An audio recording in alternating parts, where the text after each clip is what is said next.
Welcome to On-Demand Instructions video on evaluating a speech under Speaking and Listening Performance Indicator number 3. We will be covering the Common Core State Standard. Evaluate a speaker's point of view, reasoning, and use of evidence and rhetoric, identifying any fallacious reasoning or exaggerated or distorted evidence. At the end of this session, you will be able to evaluate a speech, create a checklist to evaluate a speech, identify different forms of reasoning, apply reasoning in evaluating a speech. Let's first talk about our background information about the topic. How do you evaluate a speech? What are the different forms of reasoning? How do we use forms of reasoning in evaluating a speech? We need to take time to evaluate a person's speech. We evaluate a speech in a way that offers benefits to the speaker and to yourself. Here's a checklist to follow when evaluating another person's speech. We first focus on what was said by the speaker in the speech by answering these questions. What type of speech was given? Did the speaker show flow in the speech? Did the speaker support his or her main ideas? Then we take note of how the speaker conveys his or her message. We ask, did the speaker show confidence? Did the speaker confirm his or her words with gestures? Did the speaker project his or her voice clearly? Did the speaker vary the pitch of his or her voice?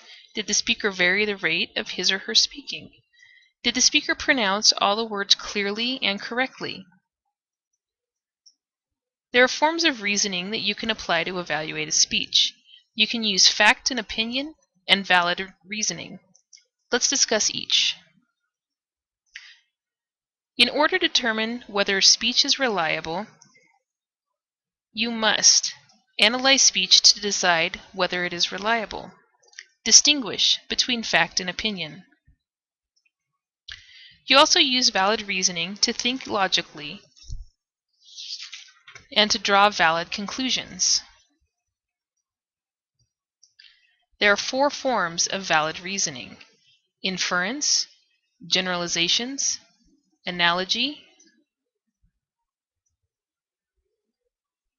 Let us take a look at inference.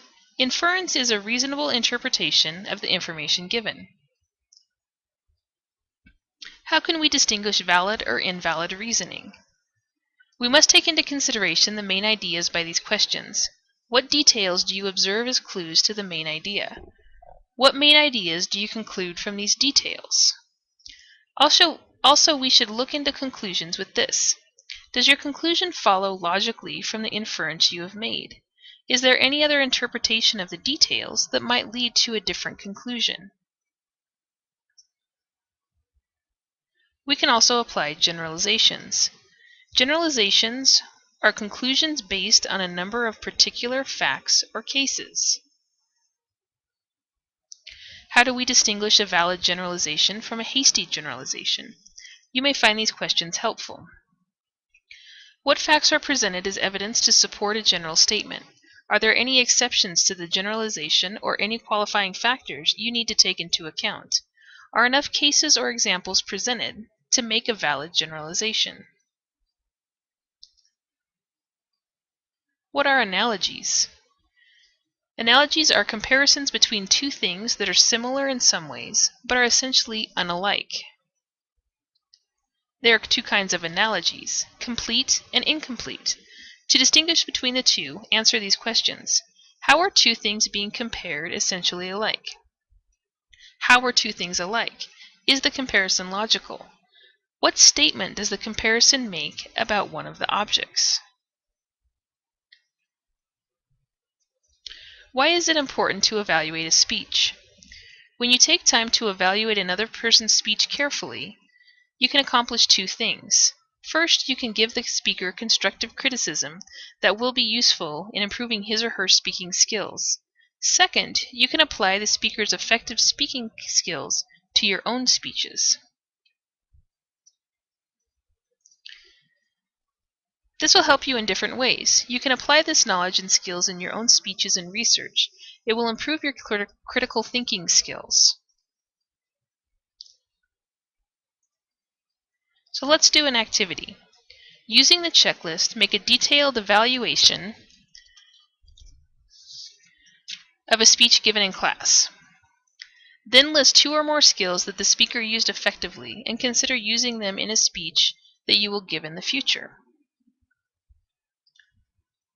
Let's do another activity. Write a paragraph discussing the skills you are developing in giving public speeches.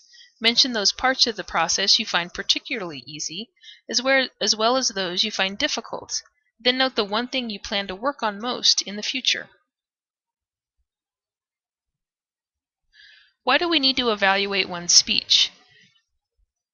It will benefit both of you and the speaker. It will also help you in the future when you give a speech. Are we going to benefit from it? You will be able to learn from a technique of a speaker and how to effectively deliver a speech. Is it necessary to follow the checklist? You may or may not use it, but always take into consideration being able to properly evaluate a speech. Without a checklist, you may not be able to understand different aspects of delivery of the speech. What constructive criticisms are not to find fault on a person, but to help them improve on different aspects that they are dealing with. It can help the speaker improve on delivering his or her speech.